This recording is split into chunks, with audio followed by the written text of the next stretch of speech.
Hello, everyone. Welcome to Retire with Style. I'm Alex, and I'm here with my good and trusted companion, Wade Pfau. Hello, everyone. Do you want more? You didn't say your last name. I know. I wanted to see what you would do. Yes, I do want more. No, hey, Wade, how are you, man? Awkward pause. Doing Awkward. good. Living the life. Living the life. Nice, nice. What kind of life is The that? best Or best life. the Living best, your the best? Are you living the best possible version of yourself? That's right. Yes. Good. Did you do your gratitudes this morning? Things that you're grateful for, or do I you do that at night? still haven't played pickleball. You still haven't? No, Oh man. but now we're getting closer to that. Actually, we're going to be in San Diego when this episode releases. We may be playing pickleball at the same Bring your time. So, bring your paddle. Bring your paddle. all right. Actually, bring All your right. paddle because I'm gonna catch up with Lee in LA. So we'll be playing. All right. All And that's right. for that American College Horizons conference. If any, that's more intended for advisors, but anyone in the San Diego area might like to join There you on go. March 3rd through 5th. All right. And what else do we have coming up? Actually, that will this little episode today will be a nice precursor for. Do you want to maybe talk about that a little bit? The retirement income challenge coming up. Yeah, we're going to be talking about the funded ratio and Monte Carlo simulations and comparing them. Yeah, in preparation for March 10th to 13th, which is going to be next week. We're doing our retirement income challenge. Now, that one's intended more for the end consumer, not necessarily for the financial advisors in the audience. But we're going to walk through. It's 2 hours a day from 12 to 2 Eastern Time, each day, Monday through Thursday, March 10th through March 13th. We're going to walk through getting you a financial plan by the end of the week. The RISA, the Retirement Income Style Awareness, using the funded ratio tool, helping you see how that all works and how to put that all together into, again, at the end of the week, having a basic financial plan in place. And also talk about the non-financial aspects of retirement that week as well. So anyone who wants to join us, the link we've been discussing in past episodes has been retirementresearcher.com/RIC. And you can sign up and join us March 10th through 13th for the Retirement Income Challenge. Yeah, and for those listeners that haven't taken us up on one of these, please join us. It's one of those things that we enjoy immensely doing. Do it about 3 to 4 times a year, depending on how busy we get. But each time we do this, 400 plans go through the works, and so it's one of Mm-hmm. those that it's a great way for us to simply pay it forward, if you will. And with that, let's talk about the funded ratio. We've done this in previous episodes. We were looking at it, and it was really one of the first ones, episode 20-ish or so, when we had Dave Blanchett on. And we talked about the funded ratio and Monte Carlo and the differences. So I think it's time to maybe have a refresh on that. You want to start it off, Wade? What is a funded ratio to begin with, and how does it work? Mm-hmm. Yeah, so the funded ratio, it's really you've got options here. You've got the Monte Carlo based financial planning software, or you've got a funded ratio, and they're both trying to answer the same questions. They're just coming at it from a different angle. The funded ratio at the end of the day is looking at, do you have enough assets to fund all of your liabilities in retirement? Where liabilities are simply the expenses you've estimated associated with your 4 L's for retirement financial goals: longevity or essential spending, lifestyle or discretionary spending, legacy goals, and then liquidity for the unexpected spending shock surprises that you want to be prepared for in your retirement. So then you position your assets, reliable income, diversified portfolio, reserve assets. For assets that are available for retirement, do you have sufficient assets to meet those expenses, assuming a conservative rate of return? That's the discount rate factor. And if you do, that means your assets are greater than your liabilities. So you're more than 100% funded, or you have a ratio of 1. That means you're funded, or if the ratio is greater, you're prepared for retirement. If that ratio is less than 1, you're underfunded. And you can include as an asset future income if you're still working. So then it's really a matter of, well, if I do continue to work, am I on track? Am I funded in terms of, once I get that salary in the future, I'm on track to being funded for my retirement? And could you give, just for, because folks that may be listening to this for the first time, it's hard to conceptualize. What would be a dead simple example with numbers? Like assets are X amount, liabilities are X amount. Voila, Well, there's my yeah. When you do a funded ratio, you might look wealthier than you think because it does include the present value of your lifetime Social Security benefits and different cash flows. And you may have $800,000 of lifetime Social Security benefits available if you live through your planning age in retirement. So I think for a typical kind of mass affluent type household that may be listening, having assets in that $2 to $3 million range, even if your investment portfolio is nowhere near that large, might be typical. And then having liabilities. So I guess simply if your assets are 3 million and your liabilities in terms of all the spending you want to be able to prepare for in retirement adds up to 2 million, you'd have a funded ratio of 3 million divided by 2 million or 1.5 or 150%. Either of those numbers expresses the same idea. You're significantly overfunded for that retirement. If your assets added up to $500,000 and your liabilities were $1 million, your funded ratio would be 50% or 0.5.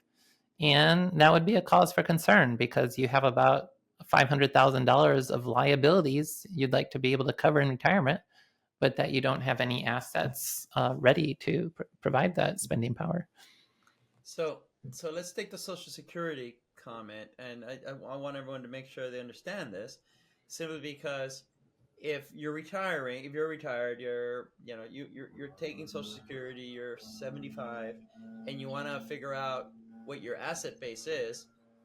Assume a certain end of life, and you're going to get a revenue stream from Social Security until that point. And so what you do is you bring it back, you bring those future income streams back to a present value. There's a present value calculation that's needed, and that's why it looks inflated, because the value of those Social Security checks that come in, they have a present value. Just to say something, $1,000 every month for 15 years has a worth right now that's greater than that. You want to maybe talk about that a little bit, Wade, so folks understand that? Yeah, and if it helps to have something to read, we're talking about Chapter 3 of the Retirement Planning Guidebook, now available in the 2025 edition. And this is also something we'll talk about quite a bit in the Retirement Income Challenge. So if it helps you to have visuals and everything too, we'll have that as part of the Retirement Income Challenge.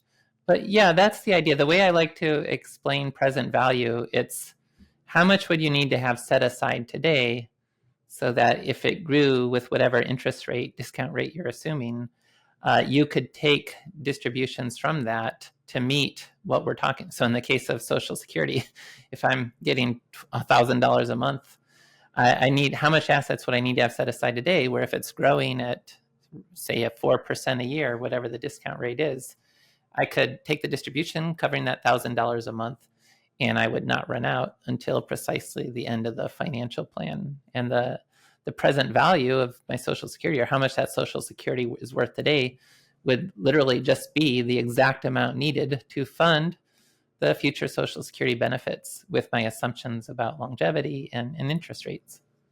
So is it safe to say what you're kind of fundamentally asking with the funded ratio is, if you could stop everything right now, if you could theoretically now, take all the future income that you're going to have plus your assets, and your assets are your statements, really.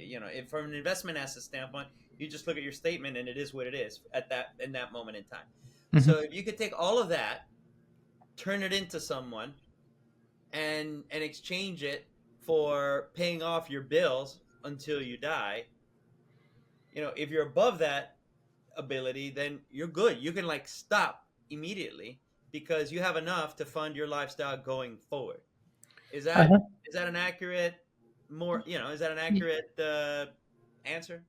Yeah, and I use the expressions current value and present value, which sound like synonyms, but yeah, current values are things like your brokerage account statement. How much do you actually have in your brokerage account? How much is in your IRA, 401k? Those are all part of the asset base. And then the term present value just applies to anything that's a cash flow that you don't already have today, but that will arrive in the future. And so you convert those future cash flows into a present value in today's dollars. And yes, if you do the funded, you can include future earnings. So if I project I'm going to earn $60,000 a year for the next 10 years, I could include that as an asset as part of the funded ratio. Now, if I need that to actually have enough assets to retire or to meet my liabilities, then I wouldn't simply be able to retire today. I do need to assume I will earn that salary first. But yeah, if you're funded without including anything about future earnings, then yeah, the idea is you have sufficient assets already with a conservative rate of return assumption to meet your lifetime expenditures. And so if you'd like to, you're kind of on track to retire at that point. Well, two things. The first one is it's the phrase that you said, and you quoting someone else. I think it's Curtis Cloak. No, somebody that you quote when you say, "If you won the game, stop playing." Oh yeah, Is it that's Bernstein? William Bernstein. All right, there you go. It's true, and that's what you're ultimately getting at. You're figuring out if risk is a preference as opposed to a necessity. To a large extent, to increase your asset base. The But other yeah, I point. mean that's a corollary. Like if my plan works, assuming a conservative rate of return assumption, then I know I can meet my goals without taking risk, and that's a useful input in deciding. Well, do I want to take risks? Of course, you can, but you don't have to, so to speak, if you're already funded with a conservative rate of return assumption. The other point I'd like to put out there, and I probably should have said it at the beginning, really, but the funded ratio is actually an actuarial concept that's used by pension funds. This is what you see. This is what they do on corporate balance sheets to see how well their pensions are doing. And so this is something that if you can take this concept to the individual, I think it becomes very powerful. And it's not just another planning. This is what corporations, when they have to make their projections and make their quarterly earnings to the penny, they bring out the old funded ratio. Wade? Yeah, it's the present value of all those future asset cash flows and expense. Like with a pension fund, they're projecting what's going to be coming in each year, what are they going to pay out each year in terms of benefits, and looking at, is their plan funded? Do they have enough assets, including those future inflows, to meet their planned expenditures? And yeah, it's absolutely the household investor retiree can use the same concept. Yeah, household balance sheet. One phrase you said in there, and I want to make sure people understand it because they could have done the wait. What about this? You said with conservative return assumptions.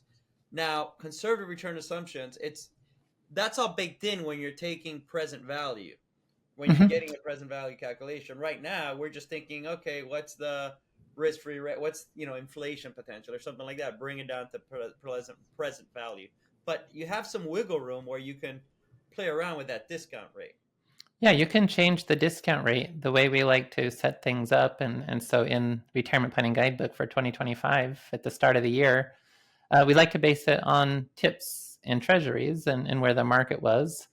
The real interest rate on Treasury inflation protected securities was about 2.25%. And when you look at the difference between traditional Treasury bonds and tips, the projected markets are only expecting inflation over the long term at around 2.5%. So 2.5% inflation, 2.25% real rate of return.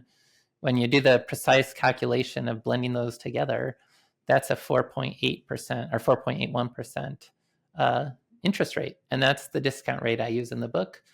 We will be updating the numbers. It's going to be something close to that because interest rates are pretty similar right now. But yeah, with the retirement income challenge next week, I'll explain what the discount rate is for that. But yes, at the end of the day, then, if you're using that sort of bond return, you're simply assuming your investments are going to earn a bond-like rate of return, that you're not going to get additional risk premium from investing in equities. And you're seeing if your plan will work. Now, if you use a higher discount rate, which you can do, you can use any discount rate you want. It's just that's going to introduce risk into the equation because the higher the discount rate you use, the harder it is to actually achieve that rate of return on average over the long term. And so it would lower the chance of the plan staying funded throughout that retirement horizon. Usually, most people, a lot of their assets are current values. They already have the Yes. account values today. Their liabilities tend to be more backdated because it's, okay, my essential spending over my lifetime, my discretionary spending over my lifetime, a legacy goal at the end of retirement. So if we get into bond terminology, the duration of their liabilities is higher than the duration of their assets. And if that's the scenario, which the only thing that might counteract that is if you're expecting a really big inheritance at some point as an asset, or maybe a huge life insurance death benefit at some point. Other than those rare cases, for most people, their liabilities are more backdated. And so as you increase the interest rate to assume a higher rate of return, the value of their liabilities will decrease by more than the value of their assets, and that will increase their funded status. And it's like, well, if I get a higher rate of return, it's easier to fund your retirement because you're assuming your assets are going to earn higher rates of return throughout retirement. So then, Wade, interestingly enough, if just to take a little bit of a step back, so if you have $105 in assets, the present value of your assets are $105, and the present and current value of your liabilities are $100, then your funded ratio is 1.05. You're in good shape. Yeah, right? and you're a cheap date. Yeah, right. If it's the other way around, if it's 0.95, if the present value of your assets are 0.95 and your liabilities are $1, you're under. You're 95. You're at 0.95. Now, I want everyone to appreciate how 0.95, what that means, and think of a gas tank now, right? I think people use a lot of graphics, especially from the Monte Carlo standpoint, where they'll do 95% on track, and you see a dial and it goes to 95. Whereas the funded ratio, if you see 0.95, it means something different. Yeah, it does not mean 95% success rate. They're completely different concepts. But I think let me backtrack a little bit about Monte Carlo here. When you see 95%, when you see Monte Carlo, they're going to do 1,000 runs, simulations on your goal. What are your goals? What are your assets? What's the expected return, volatility, et cetera, et cetera. And they're going to run, let's say, 1,000 runs on this simulations. And if 950 of them are successful, that's 95% probability. If 50 are unsuccessful, that's why you're not 100. They're failures, right? But failure could be by $1, and it's still not successful. So what I don't like that 100%, especially when starting a retirement income plan. What I really do appreciate with the funded ratio, and chime in, Wade, what you personally think, is by saying 0.95 is your funded ratio, it gives you a sense of you're almost there. You're not out of the woods, but you're almost there. It gives you a sense of what you need for completion, what you need to get above that bogey, which for me, the Monte Carlo doesn't do it in that sense. Wait. Yeah, and so maybe coming at it from another angle. So Monte Carlo is more fancy.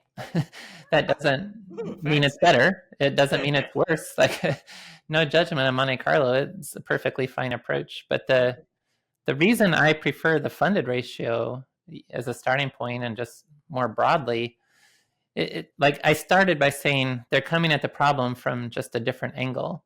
With the funded ratio, you're deciding what rate of return to use. That's the discount rate. That would correspond to a probability of success, but you don't know what the probability of success is. You'd have to kind of reverse engineer that, and it'd take a lot more work and ultimately translate it into a Monte Carlo. On the other hand, with Monte Carlo, you're coming from the other direction. You're deciding on average market returns and volatilities. You're running the simulations, seeing how frequently they work. And then you're targeting some success rate. Like, it's usually people are not comfortable with a 50% success rate from their financial plan. If they want a 90% success rate, this is where implicitly there is a fixed rate of return that would correspond to that. And that rate of return will be lower because 90% of the time, the realized pattern of simulations coming out of the Monte Carlo had to have given you a higher return than that for the plan to work. 10% of the time, the realized simulations might have given you a worse outcome, so the plan did not work. But you're working with a lower rate of return. And that's where we don't know what that number is. You can reverse engineer it. And in some of my past books that got into some of the more technical details, I talked about that process of reverse engineering. What is a fixed rate of return assumption associated with a particular success rate from the Monte Carlo? But that's the whole point. You don't know what that is. And I think sometimes with Monte Carlo, that tends to be a tool favored more by the probability-based world, the total return type world, where you just think about your average returns and volatilities. And then they'll say, well, why would you ever assume a bond-like return on the funded ratio? That return's too low. I'll get higher than that. But what they may not realize, and it depends on what they're shooting for there, maybe the fixed rate of return corresponding to a 90% success rate implies an even lower rate of return than we're using in the funded ratio. You just won't know what that number is without reverse engineering it. And I think it's tough. If I don't know what kind of rate of return I'm assuming, I think that's more challenging. I think it's just easier to conceptualize, okay, if my plan can work with this particular rate of return, which with the funded ratio means I'm funded for my retirement, then I feel pretty comfortable that return hurdle is something I can meet. The Monte Carlo is just much more abstract about what is the rate of return you're assuming. I fully concur. And just anecdotally, we've done these in our retirement income challenge where we go through this process with folks, and they all do. Well, I don't know if every single one of them, but a preponderance of people that participate in a challenge do a funded ratio. Like I said, every time about 300 to 400 funded ratios get done, and I can say, hand over my heart, at least anecdotally, that they seem to intuitively grasp the concept of what's happening there. I've done enough Monte Carlos, and in fact, Wade and I created a Monte Carlo financial planning software in a previous life at this point, and that's not as understandable, frankly, to consumers, to individuals, than a funded ratio. Which a funded ratio is simple assets over liabilities, more coming in than going out. That kind of thing. And if it's more coming in, you're in the green. More coming out, you're in the red. Simple as that. And that seems to be appreciated a lot more. And if you're underfunded being your assets are under liabilities, if you're underfunded, you get a sense of how much you're underfunded from and what you need to do to get there. Now, granted, you can make the case, but if the market goes up 1 year and your assets went up such and such by 15%, that changes the funded ratio. Yeah. And it could go both ways. But to me, and Wade, I know you concur because we've said this many times, the plan is never a one-time thing. A plan is always a living document in which you're constantly course correcting. And so that issue is prevalent with Monte Carlo as well. Oh, yeah. Even that software we developed would provide alerts because every day it would rerun. Like if there's a great day on the market and you have a lot more assets, when you run your probability of success the following day, it's going to be higher. If the market drops 20% today and you rerun the plan the following day, the probability of success will be lower. So it's fluctuating on a daily basis, as would be your funded ratio as the value of your assets. It's fluctuating on a daily basis. And that's just the world we live in. So that there's nothing wrong with that or good with it. It's just how it is from that vantage point. And what I really like about the funded ratio too, among many things, is that it takes away the need for all of these crazy assumptions. You would be surprised. I've been speaking to enough advisory firms and the like at this point in my career, how many wasted hours are spent trying to fine tune a return assumption for a Monte Carlo for some crazy model portfolios that they have. And when you have all these asset classes, you ultimately have to assume what's the expected return and standard deviation for each asset class. What's the correlation? What's the correlation between them? And let me tell you, that's simply putting your finger in your mouth and then putting it up in the air and see what happens. Because you might as well use a divining rod for those kind of things. But they give themselves this false sense of precision. It's fine to be directionally on target and stuff like that. I get it, but people go really in the weeds with that, and then you end up losing the forest for the trees when you start thinking like that. And the funded ratio is just so simple and intuitive that as a starting point, I definitely think it's the way to go.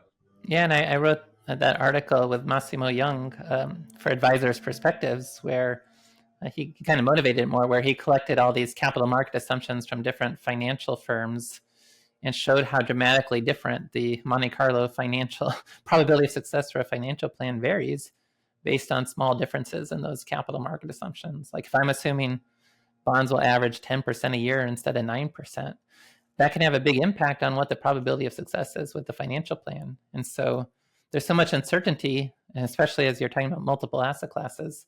What are the returns? What are the volatilities? What are the correlations? That can get kind of messy. And that's maybe another reason why just a simple funded ratio Yeah. might be a more intuitive starting point. Uh, Listen, we're coming at this from the far side of simplicity, or is it the far side of complexity, or whatever?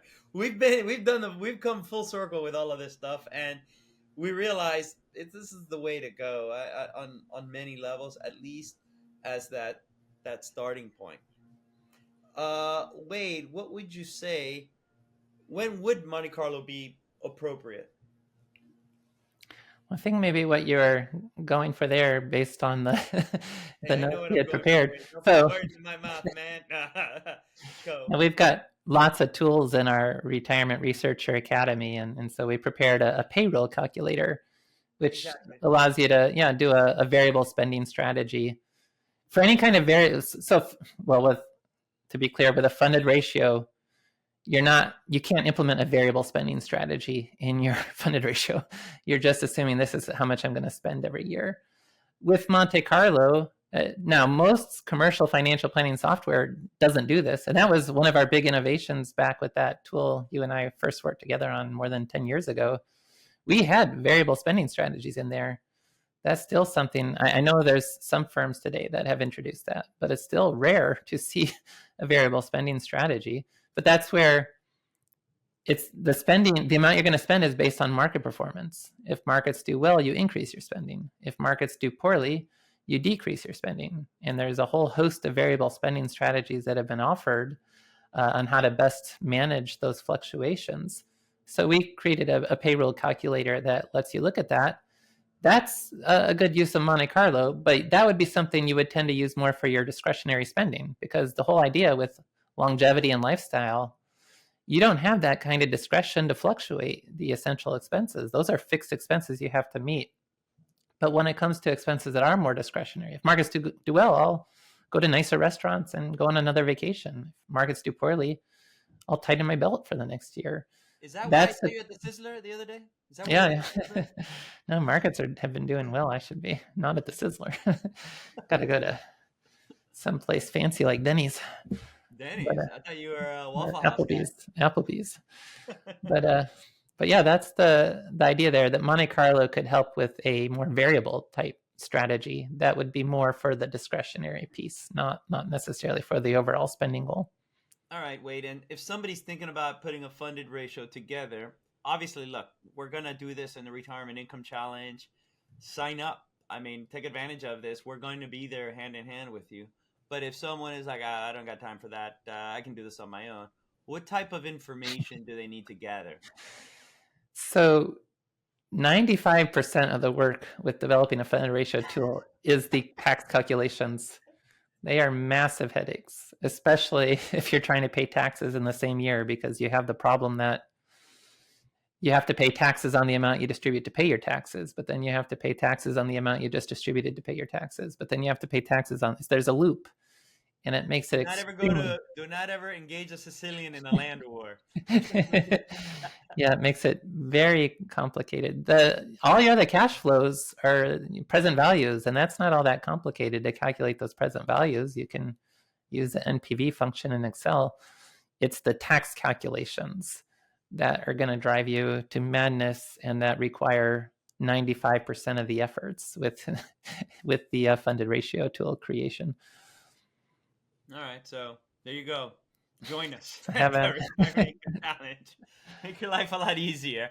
And there we'll have a calculator for you where you have your shoebox of statements, and off you go. You should be able to get a good sense of it. Now, what do you do with that? Let's say you're a consumer, you're an individual, and my funded ratio is 105, 105%, right?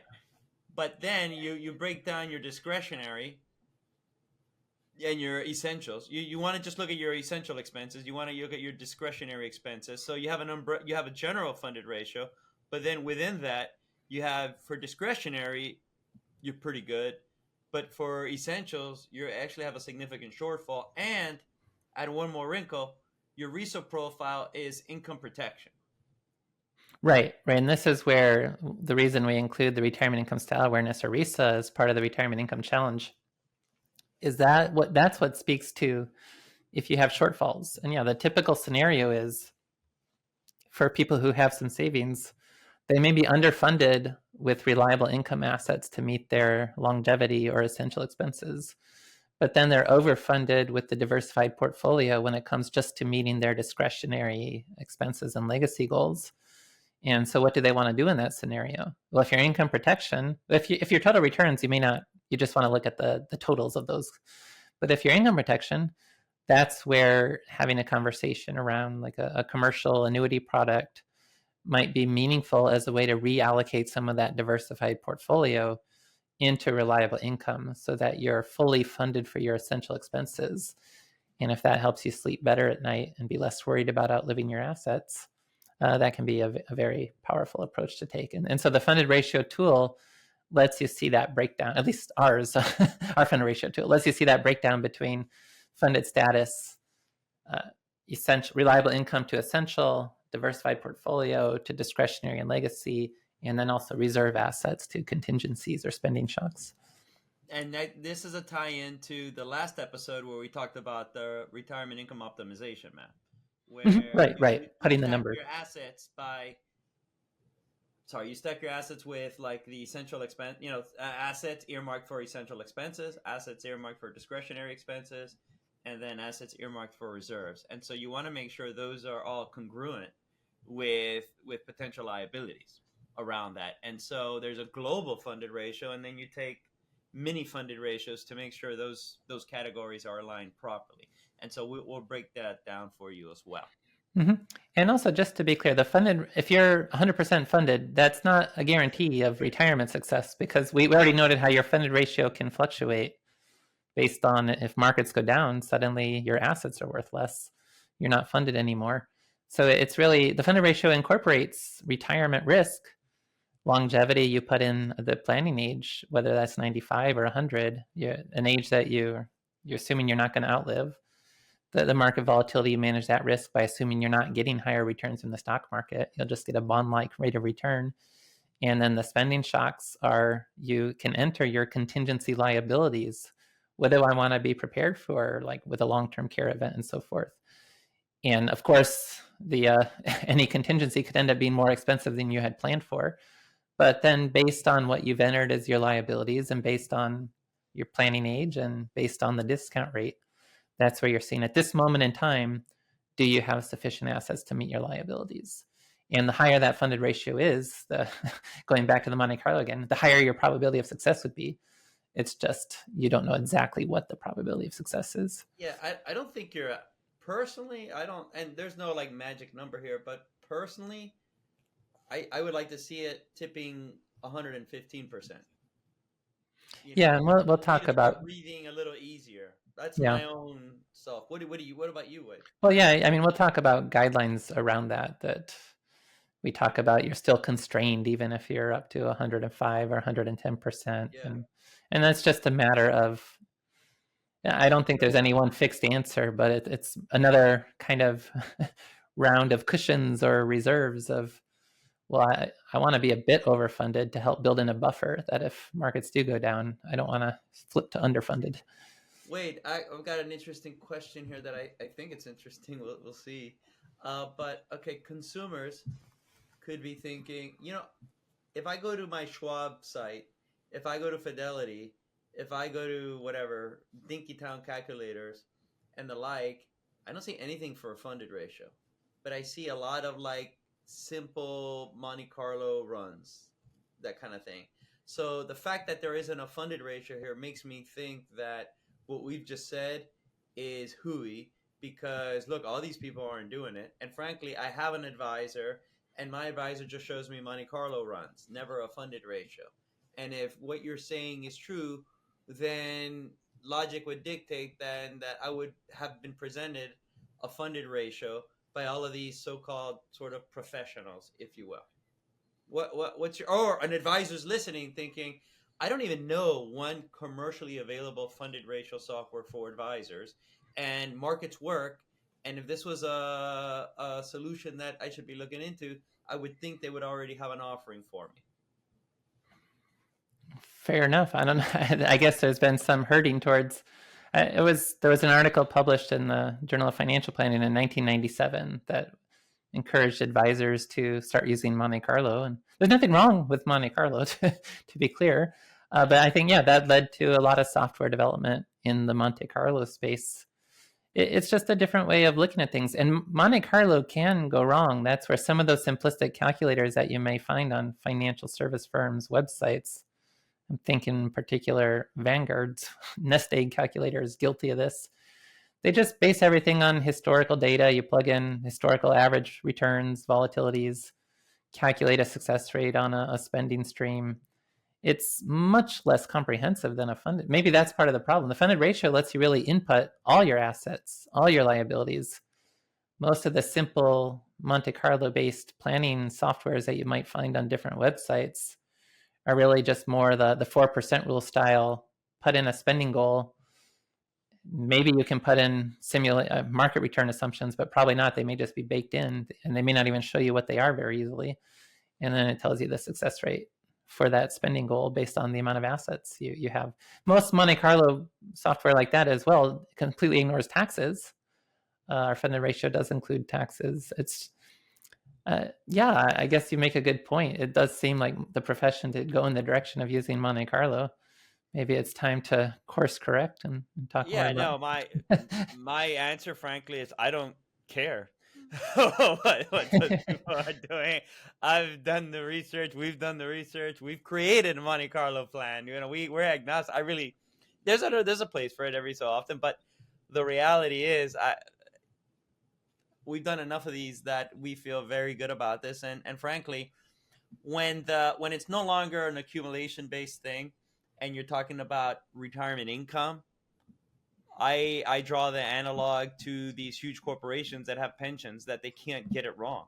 They literally cannot get it wrong. They have to get it right for compliance reasons, for earnings reasons, for business. They're $1 billion decisions here.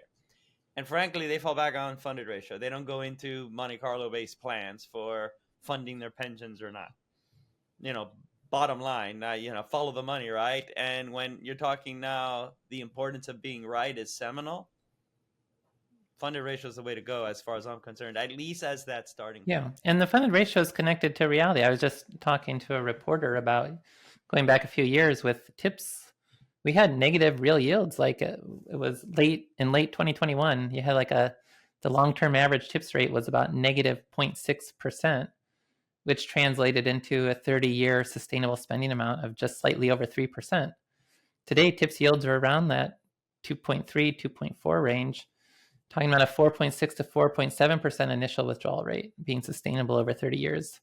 A huge gap from 3% to 4.6%. That should impact how easy it is to fund your retirement. And the funded ratio incorporates that, whereas most of the simple Monte Carlo tools, if you start searching around, don't make any sort of change for the reality of where interest rates are today. They'll give you the same probability of success in late 2021 as they would give you right now. And the reality is, no, for a given asset base right now, the success rate should be higher today than it was in late 2021. Beyond that as well, I mentioned earlier, just if you run just what you don't know what market returns are going to be in the future. So it's very sensitive to the inputs. One calculator might report a 95% success for the plan. The next calculator is lower return assumptions. It might report a 55% success rate for the plan. You don't know what that means because you don't know what the implicit rate of return is for your plan to work at a given success rate. The Monte Carlo lays that all out in the open. The Monte Carlo obscures that behind the scenes. Not that there's anything wrong with Monte Carlo. We do have the payroll calculator. We do use Monte Carlo tools as well. I just really have become a fan of, for the baseline retirement plan, using a funded ratio approach instead. Especially as you're starting to take out retirement income, and the way it breaks down discretionary by essentials, and the way it just aligns nicely with the retirement income optimization framework. I think that's a wrap. Wade, anything? Oh, the questions. Yeah. So we have a listener named Kep, I believe, who at the YouTube, we were talking about, most people still listen to the podcast through a traditional podcast app. YouTube gets some viewers, nowhere near the podcasts, but it has the nice feature. It lets you make comments. And so we did get a question there from a previous episode where we're talking about Roth conversions. And Kep asks, so while someone is still working and at 30 plus years away from retirement, does it make sense to do Roth conversions? That's the question. The answer is whether or not it makes sense to look at the question. Whether or not you end up doing it is a different matter. But probably when you're still working, the corollary of the Roth conversion question is, do I add my new savings to a tax-deferred account or to a Roth account? And it's the same principles. If I have opportunities, I'm going to have to pay taxes someday. But if I can pay at a lower rate today than I might have to pay in the future, then if I can pay at a lower rate today, then I put into the Roth account, whether that's my new contributions go into a Roth or whether that's doing a Roth conversion on other tax-deferred assets that I have. It's the same sort of calculation. It's just if you're still working, the odds are more in favor of the idea that the tax rates I'm paying today may be higher than I would have to pay in the future. And therefore, I'll do the analysis, but I may come to the conclusion that it would not be worth doing a Roth conversion at this particular point. It's just having work income gives you a higher threshold to get over before you get to the Roth conversion decision. And that may make it harder to ultimately decide to do Roth conversions while you're working. But no, just because you're 30 years away from retirement, there's no penalty on doing a Roth conversion as long as you're doing a direct transfer to the Roth. So yes, you can absolutely still be doing that. But again, it may be more a matter of, do I contribute to my Roth or contribute to my tax-deferred account? You wouldn't contribute. Well, you could. It's just contribute to your tax-deferred account and then Roth convert. It's first I would contribute to the Roth account. Or if you have the situation with the backdoor Roth, that's really an indirect way of making a Roth contribution by first making a non-deductible contribution to your tax-deferred account. But at the end of the day, yeah. I mean, if you're contributing to the Roth, you're still relatively low income level. You think your tax rates that you'll experience will be higher in the future. You might decide to do some Roth conversions. Even when you're still working. It's a tougher hurdle to get over to decide that it's worthwhile to do the Roth conversions, but it could always be a consideration. And with that, that's a wrap. Thanks, everyone. Catch you next time on Retire with Style.